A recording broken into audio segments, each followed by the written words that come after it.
I almost quit doing this. Leadership is influence. Nothing more, nothing less. If you call yourself a leader and then you turn around to see who's following you and you realize it's nobody, you're just out for a walk. You're not a leader. Change is so terrible. If you really hated change, think about this. How are you watching this podcast? The transistor radio? If you hate change that bad, why are you not still in a diaper drinking milk? When faced with something, I take action. You don't get bitter, you get better. You're either coaching it that way or you're allowing it to happen. Don't be afraid to hold them accountable. People want to be held accountable. So hold them accountable. Worry about the message that's coming across. This is the Clark Connection Podcast, where 12 years of coaching championships meets real-world leadership. Coach Clark broke through at the highest levels. Now he's bringing you the playbook. Every week, real leaders, real wins. Real strategies you can use Monday morning. If you're done with theory and ready for results, this is your show. You in? Let's go! Happy New Year and welcome to the Clark Connection Podcast. I'm your host, Aaron Clark, aka The Coach. It's hard to believe. It's already 2026 and this is our first episode of the new year. If you're new to the podcast, welcome. And if you've been here for a while, this episode is a reset. Over the last few months, a lot of new listeners have found this show. I've recorded over 70 episodes and I realized something. Many of you don't have the full context yet. You might be wondering why this show talks so much about growth, leadership, and discipline, and why I'm so direct about it. So you hear me talk about these things,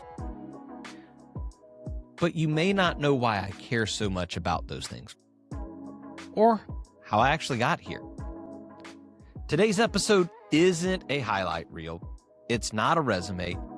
It's me answering the question that I get asked the most. Why do you do what you do? But before we get into that, I want to take a moment and thank the sponsors who make this show possible. This episode of the Clark Connection Podcast is proudly brought to you by Hubbard Flooring Studio. Leadership, growth, and success all start with a strong foundation, but the details matter too. Vicki and her team don't just specialize in high-quality flooring. They also offer Hunter Douglas blinds, bringing both function and design together in one place. Whether you're building, renovating, or upgrading a home or business, Hubbard Flooring Studio helps you create a space that reflects quality, intention, and excellence, from the floors you stand on to the light you let in.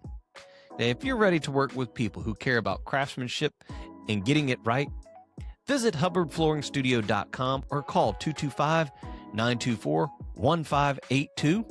Hubbard Flooring Studio, covering you from the ground up. Shout out to Steadfast Electric for supporting the show. When your power needs to be reliable, not just good enough, Brian and his team deliver safe, dependable electric work for homes and businesses. No shortcuts, no guesswork. Learn more at steadfastelectric.com or call 225-457-7957. Steadfast Electric, reliable power done right the first time. I want to recognize Bobbie with the Comfy Quest LLC for sponsoring the podcast. Bobbie specializes in craniosacral therapy, a highly specialized form of bodywork, and she's one of only 2 therapists in the Baton Rouge area offering it. This work helps the body release deep tension, regulate the nervous system, and truly reset. To learn more or book a session, visit massagebook.com/acomfyquest or call 225-773-0307. A Comfy Quest. Specialized craniosacral therapy for a real nervous system reset. A big thanks to Automate Integrate Professional Services for backing the show. Andrew helps businesses simplify, automate, and integrate their systems so leaders stop wasting time on manual work and start focusing on growth. Visit automate-integrate.com or email Andrew at automate-integrate.com. Automate Integrate. Systems that work so you don't have to overwork. I want to give a shout out to Dr. Bob Smith, Chiropractic Internist, for sponsoring today's episode. Dr. Bob focuses on identifying the root cause of pain and dysfunction, not just covering up symptoms. If your body isn't performing the way it should, this is the kind of care that looks deeper. Learn more at brspine.com or call 225-291-2626. Dr. Bob Smith, finding the root cause, not just chasing symptoms. I'm grateful for their support, and I appreciate you for supporting the people who support this podcast. Oh, and one more thing. Before we dive in, if you're a leader who knows you need to level up, I'm launching the Developing the Leader Within You 2.0 Mastermind starting January 20th at 7 p.m. on Zoom. This is for leaders who are done being the bottleneck in their business or on their team. I'll give you all the details at the end, but I wanted you to know that it's coming. And so, look, this work didn't start out with passion. It started with a breaking point. And if you're willing to stay with me for this episode, I think you'll understand not just who I am, but why this show exists in the first place. All right, let's get into it. And so, one of the questions that I get asked very often is, how did you get started? And so I want to make sure that I give you guys the context of how did I get here and how did I get to where I am, so you get a full grasp of the show. And so it really started, honestly, it started off as TikTok videos. I do a lot of driving, or I used to do a lot of driving with my two boys. One was in competitive golf, the other was in competitive motocross. And so we traveled a lot of Louisiana, and with motocross, we traveled a lot of the Gulf South, even making our way up to Wisconsin for a race. We spent a lot of time in the vehicle together. And so I was constantly talking to them about, what is leadership and how do you get through situations? What do you do whenever you get there? How do you fill in the blank? And so one day they were just like, hey, Dad, you ought to put these videos on TikTok. We think people would like them. And so I did. I was then approached by a group to get started on with this podcast. And that was 71 episodes ago. So if you want to go back and watch, go back and watch. And I really dive into that. But some of my background, I spent 12 years as a high school coach, coaching everything from bowling to football. Everything in between there, I coached. I would speed coach at some places, special teams coordinator at others, co-defensive coordinator. That a lot of different coaching. I've been in 2 state finals as a head coach. And so that understanding and learning how to win, that has been something that I've really gotten a good grasp on. The last 4 years that I was coaching football, I had 4 all-state defensive backs. One was the defensive MVP of the district. The other was he was the special teams player of the year. So I mean, I figured it out towards the end of my career, and we often called ourselves DBU, because we gave up 1 touchdown my very last season. 1 passing touchdown the entire season. And so that's something that we took a lot of pride in. And it took me a little bit to realize that I was developing leaders. Okay. It wasn't until, and I actually saw one of my former players not that long ago, and we just kind of joked about it. I was like, man, look, I just want to apologize to you because you were one of my very first ones and I wasn't very good. I didn't know what I was doing. But it wasn't until, and I actually have there's the group picture right there behind me. Now that's the first team. That's my girls' soccer team at Central High School. I didn't realize what I was doing until I was there. Like I, out of necessity, created this structure to where only my seniors could contact me. But then I took the time to teach them how to train and develop the team under them. So whenever I switched from Central High School to East Ascension High School, and I was named the bowling coach there, I was defensive back coach, and then was told, hey, you're going to also be the bowling coach. And I was like, cool. Because when it's hot outside, you're cool and you're inside. When it's raining, you're dry. When it's cold, you're warm. So I liked it. Plus, I got to eat nachos, drink a Coke. Couldn't get better than that. And I got to learn how to bowl, which that has been really cool whenever you show up to other parties and you're able to actually bowl really well. Really, really cool. I feel good about that. So I was very easily able to take and turn that team around because all I knew, all right, I'm just going to set this up and run it just like it was my other programs. It was that simple.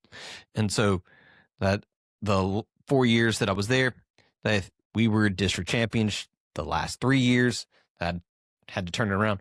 The last 2 years, we were in the state finals, and we had no business being there. So that was when I realized that I really enjoyed training leaders, because that's all I was doing as a coach, is I was training up leaders. What got me to move out of the high school coaching arena was, like I just told you, my youngest son wanted to race motocross. And after doing some research, I realized I could not do motocross and the high school coaching at the same time. And so it was nothing more than that. To me, it was a simple decision. I got into hot shot, ran my own hot shot business. And then that moved into corporate America as the corporate director of admissions for Delta College. And now working as the CEO, president of Coach Clark Leadership and Development. And that's my true passion, guys, is developing leaders. Because ask yourself, like, really, is the world a worse place with good leaders? Well, no, it becomes better. It becomes exponentially better as we have more leaders. And so that's why I do this. That's why I do what I do. And so I'm going to kind of get into your questions too. I got 4 or 5 really good questions. And y'all asked a lot of great questions. But the first one, why do I do this? And it's because I care about you. And so let me put it to you like this. Like, I almost quit the podcast around episode 11, 12, 13-ish. A lot of stuff was going on. My grandfather passed, and this was taking up a lot of time. Like, every episode that you see, I was spending 7 to 8 hours doing. And you might be thinking 30 to 45 minutes, and you were spending 8 hours. Well, yeah, I was watching, and I had to take notes, and I had to come back. I was doing the open, doing the close, all sorts of stuff. And it was a lot of work. I was coming up with the shorts and the reels and all that other stuff. So there was a lot that I was doing that just was time consuming. And so I was introduced right about that time to the app that I record on now, which is Riverside FM.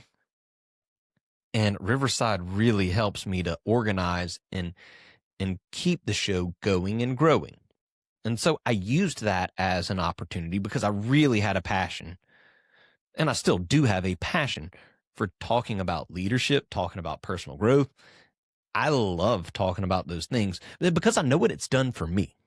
And I remember the first time that I actually went through and started reading and working on and developing myself.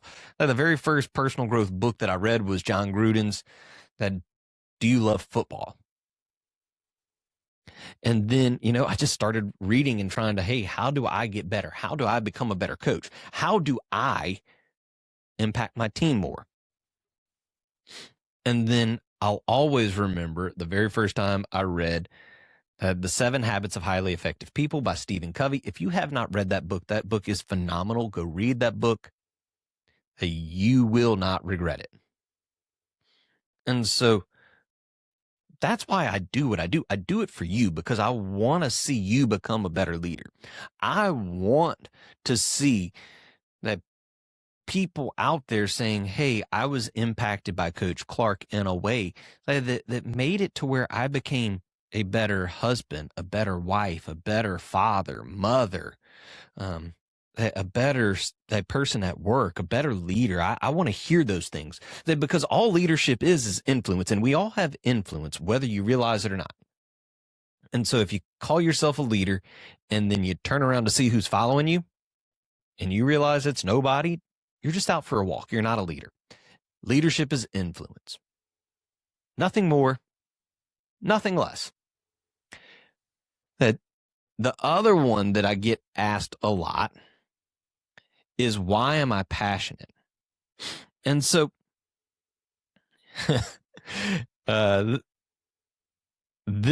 and actually there's a couple of them that I could have tied in with this, but why I'm so passionate about this is whenever I don't take the mornings to work on myself. So every single morning I'm waking up at 4 a.m. Now, this isn't because I like waking up at 4 a.m., but because of all of the different things that I do. 4 a.m. to 6 a.m. is about the only time I really get to myself. And so I spend that time in prayer and meditation. I do a little bit of journaling some days. I read every single morning. And if I skip those things, man, you want to talk about some bad days, because I'm not prepared. I didn't exercise. I didn't get me ready to be the best I can for you. And it's all about you. It's all about helping you to become the best that you can become. And really, that's a cop-out. I want you to reach your stretch. I want you to go better. I want you to do more than you think you're capable of doing right now. That's what I'm so passionate about. I want to see that for you. And I know that when you take the time to develop yourself and when you work on growing yourself, that you become a better person. And you're going to see that in later episodes. We're going to talk and bring in people who talk about that. I'm even gonna bring in on one of those episodes that our co-host, and she gets real with it about how leadership development and personal growth that has changed who she is. But it's not just her. I've got so many other leaders that come on this show, and they tell us the same thing. And you can go back and watch previous episodes of them talking about that. And the ones who make it and are successful, they work on growing themselves. And so that's why I'm so passionate about doing it, and how reading and personal growth and personal development has changed me for the better. And I want that for you. I want that for you. So a couple of other questions that were asked of me.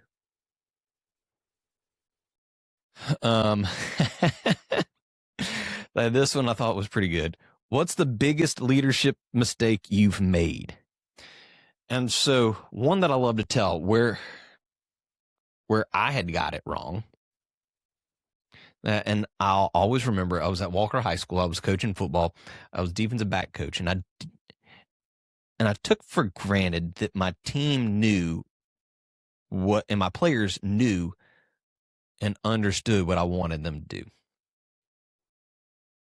And so I'll always remember, I'm sitting there, and I really talk about it in episode 2. I go into details, but as I'm chewing on this player, and I'm really getting into it, and then he comes back at me like, well, why do you keep saying this when this isn't there and that's that? And dude, that has nothing to do with me. And so I remember sitting back and just like, oh, man. And having to rethink how I went about it. Another real big one was when we were implementing our new CRM. And I was so determined to make that go through. I was so determined to make sure my agenda got pushed through that I didn't take time to make sure that the people who needed to help me were on board. Want to talk about a epic failure? They try to push stuff through,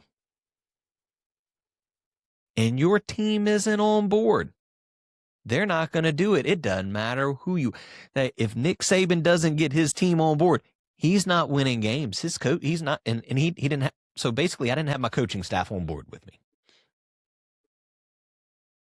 Talk about a blunder. Whew. That's one that absolutely was a huge mistake.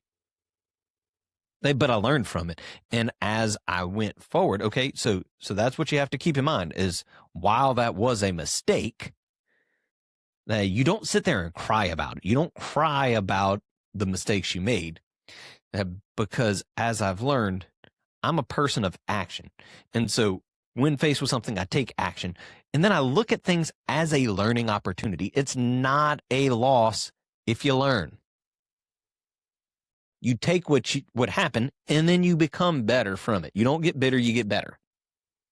And so the next time when we had to implement our new CRM, I made sure I brought my leaders with me. I brought them into every single conversation. Hey, I'm thinking about doing this. How do you guys feel about that?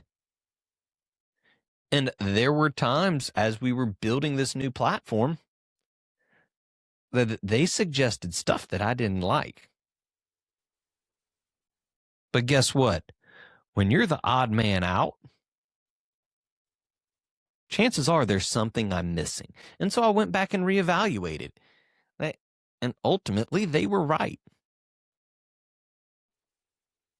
Now, what I wanted to do wasn't wrong. It just wasn't the best way. And so having to be able to swallow that pride, they had to make sure that you do that.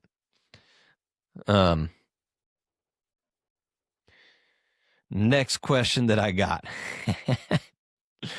What's something that most leaders get wrong immediately? Something that most leaders get wrong immediately is, and I think I kind of alluded to it in the previous answer, they think they have to be right all the time. We feel, and I was there as a young leader. I felt like I needed to know the answer to everything, and we're going to do this because I said to do this, and that's how this happens. Like, come on, that's like 1960s-ish. It doesn't happen like that. That's not what's going on today. I mean, the people that are working in the workforce now, they are millennials and Gen Z, and those suckers don't deal with it like that. And if that's how you're dealing with them, how's that going? Just kind of curious, like, how often are you hiring a new person?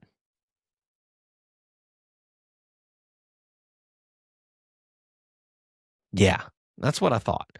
Your turnover is probably crazy. Now, that this happened to me, and it took me a while, but I got really good. So I'm pretty proficient. Like if I'm missing a person, and let's say you leave, let's say you work for me and you leave, I can have you replaced in less than a month. And your replacement's going to be working during that time, like they like within that month period. So I'll probably have you replaced within 3 weeks, and that new person will be working and be competent within a month. So I figured out these things during that time, and total godsend. I didn't like it while I was dealing with it, but it's helping several of my clients out and helping them to move and shift their organizations faster and better. So that's one thing that I think too, but going back to what do most leaders get wrong immediately? They feel like they have to be right. The second thing I would say that they get wrong immediately is that they're scared to death to hold people accountable. They are scared to death. Well, what happens if I say something and what if they quit? So what? You get a new one. Bring in somebody new. Now, this is not saying go around and be a jerk to everybody, but you can't be afraid to hold people accountable. One that we've done a real good job at with holding people accountable is you got to make sure though that you lay out what the expectation is. And when they don't meet that expectation, you let them know they didn't meet it. And so you might be thinking, Aaron, what do you mean by that? How does that work? And so mine starts like in the very initial stages of the hiring process. If I'm hiring a salesperson, I'm going to be critiquing stuff. I'm going to be giving them optimizations. A lot of times I play a character. I play a role whenever I'm hiring you. And so if you come in and I can see that you want to get things done real quick and it's, come on, make it happen, make it happen, make it happen, I'm going to become very laissez-faire and I'm going to be like, bro, calm down, my man. Or one that I did, and so like to my younger crowd, I'll try to, how do they call it, rage bait them. I'm gonna come in, hey, like, why should I listen to you? You're 22 years old. You're 23 years old. What makes you think I should listen to you? There's no way I would entrust my loved one with you. Why would I do? And you play that role, and so don't be afraid to do that right there. But as we go through, I lay that out in the interview process of how I'm going to hold you accountable. And then it starts day one. Then when we start going through the role play, scripts, so on and so forth, that if you don't do it the way I want you to do it, I stop you and we go back. I can tell within a week if you're going to make it. 1 week. And you can do the same thing too. But you can't be afraid to hold people accountable. You have to be willing to sometimes upset them a little bit. Because holding people accountable, it's not easy. That if you put that target out there and they don't hit that target, it's up to you to make that happen. And that's what one of my very first coaches that I worked under, and I'm so grateful that I'll always remember that. We're out there. I think I was 21. I hadn't even graduated college yet. And we're at practice, and I'm like, that's not bad. That's not bad. And he's like, so is it good? I'm like, well, no, it's not good. And he's like, so is it bad? And I'm like, no, it's not bad. He's like, but is it good? I'm like, well, no. And he's like, well, then it's bad. Don't tell him it's good if it's not good.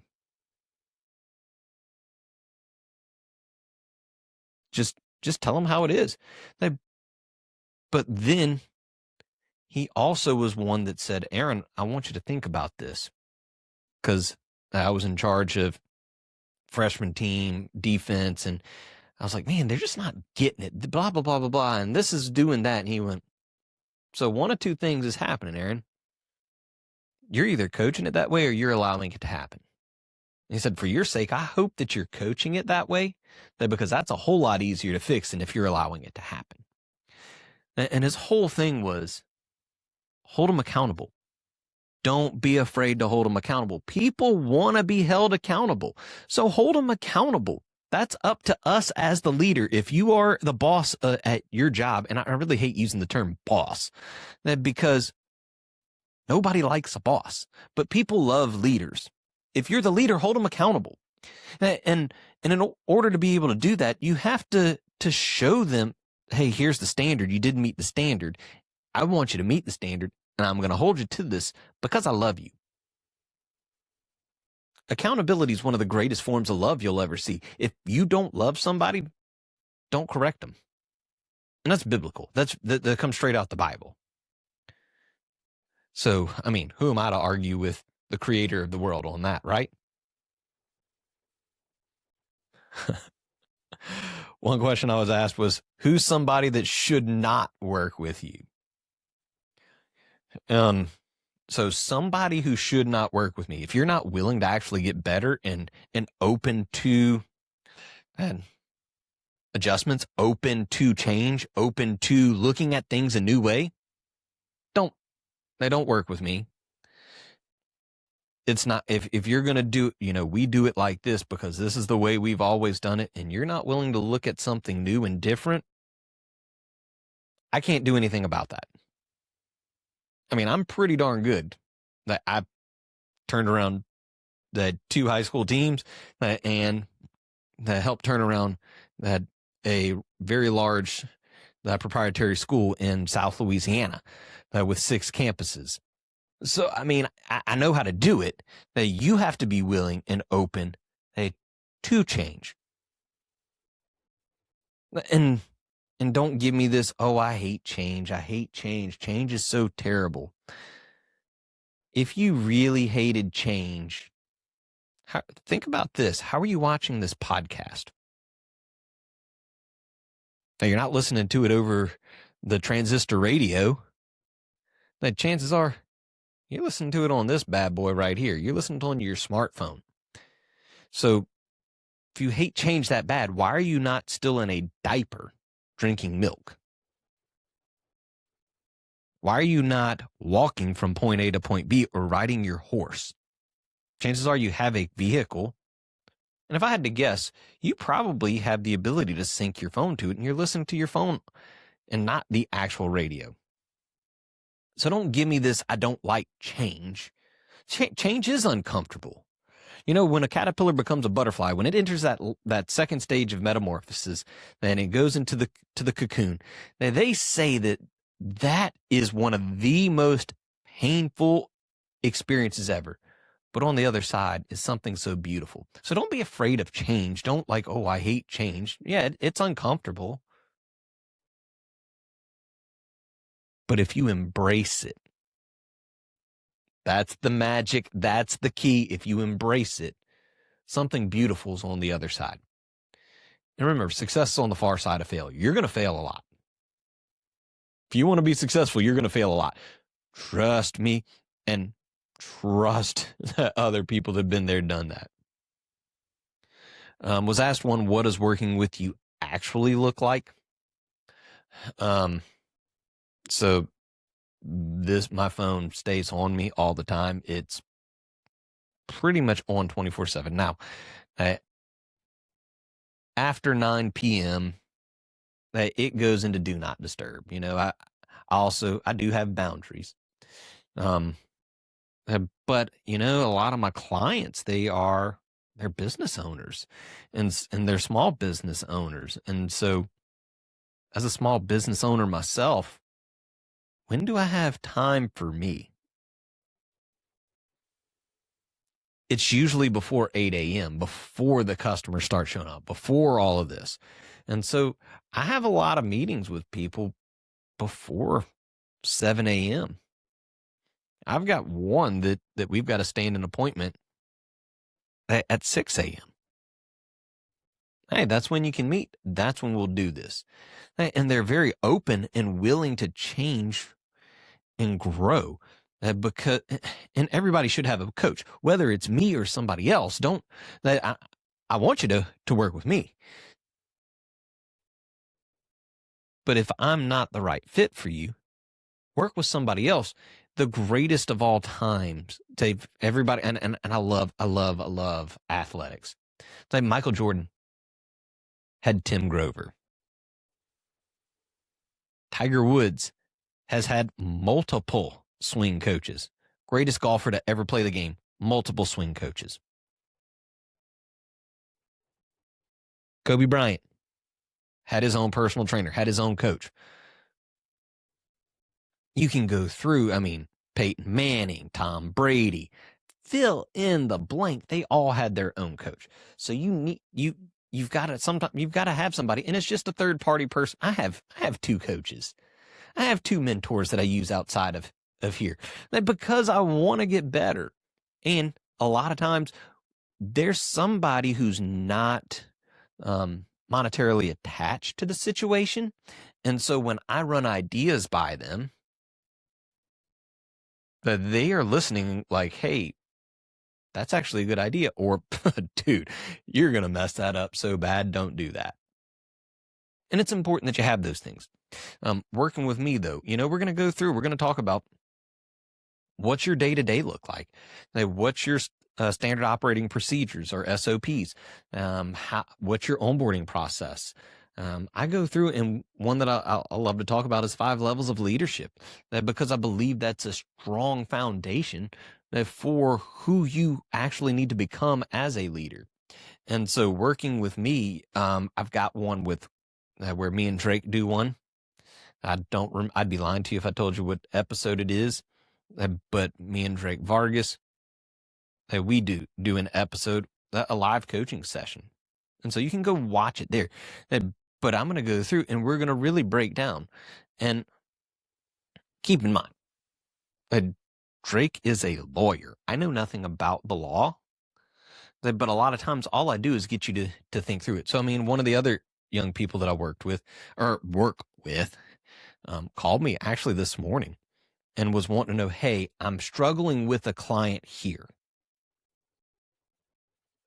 And I know nothing about what he does on a day-to-day, but I ask him a lot of questions. And so once we got there, I was like, well, how could you fix this? The end result, what's it going to look like? He was like, wow, coach, I didn't even think of it like that. I'm like, dude, we'll go implement that. You know how to do that.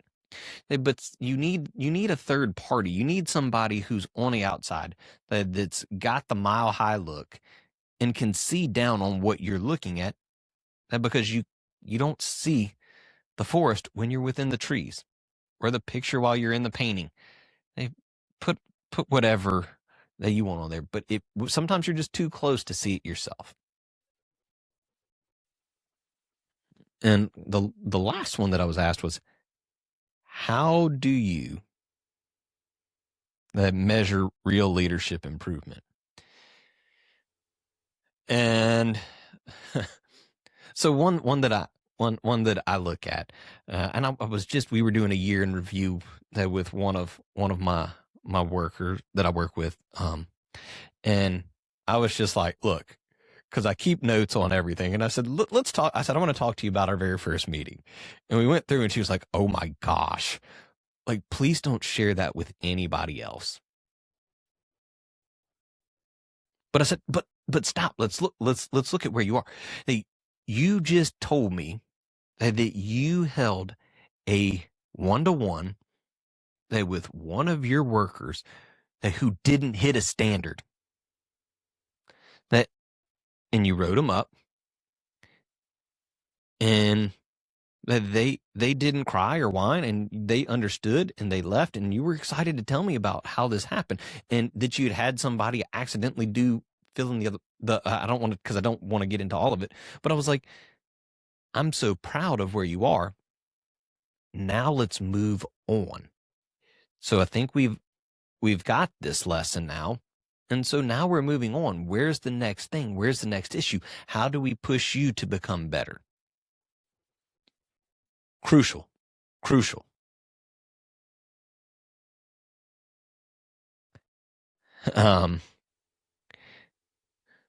So somebody asked, they said, what would you go back and tell yourself at episode 1? Oh, geez. I tell them not to take everything so personal.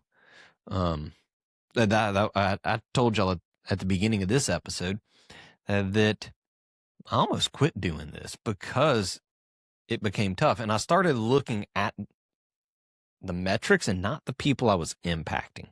I think at the time, one of the episodes that I'd posted, I think it got like 4 views. And I'd started off pretty strong. Episode 1 was close to 100. 2 was like 80. 3 that jumped up was like 90. And after, it was somewhere around like episode 10, I had like 4 views on that episode. And I noticed that viewership was going in this direction. But I would go back and tell myself, don't worry so much about the technique and the delivery. Worry about the message that's coming across. Worry about, and keep in mind that we're here to help people.